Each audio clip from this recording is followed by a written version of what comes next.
At 6, a day of drama for Downing Street as the Prime Minister fights off more calls to resign. At a rowdy Prime Minister's questions, Boris Johnson defended his record in office. We have more people in employment and more employees on the payroll now than there were before the pandemic began. That is what my staff have been working on in Downing Street. Doesn't the country deserve so much better than this out of touch, out of control, out of ideas and soon to be out of office Prime Minister? Pressure intensified as a Tory MP defected to Labour and a former cabinet minister delivered his verdict on Boris Johnson. You have sat there too long for all the good you have done. In the name of God, go. But as some Tory MPs rally around the Prime Minister tonight, we'll be trying to gauge the level of threat to his premiership. Also on the programme.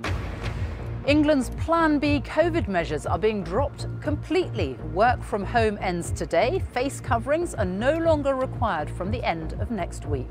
This is a regular customer. And inflation soars to its highest level in almost 30 years, driven by rising food prices and energy bills, and there are warnings of worse to come. And coming up in sport on the BBC News channel, after last night's drama, England prepare to face Australia again in the final of netball's quad series at London's Copper Box.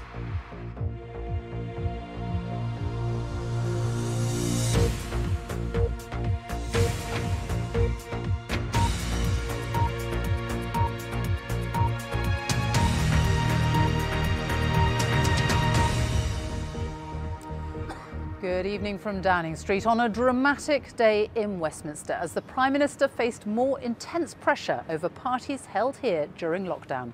For the second week in a row, Boris Johnson heard calls for his resignation at Prime Minister's questions, among them from a former Conservative cabinet member, David Davis, who said, "In the name of God, go." And moments before the Prime Minister stood up in Parliament, one of his own MPs announced he was defecting to Labour. Boris Johnson again apologised for any misjudgments and told the Commons that MPs should wait for the results of an inquiry into the allegations, which is expected next week. Here's our political editor, Laura Kunsberg.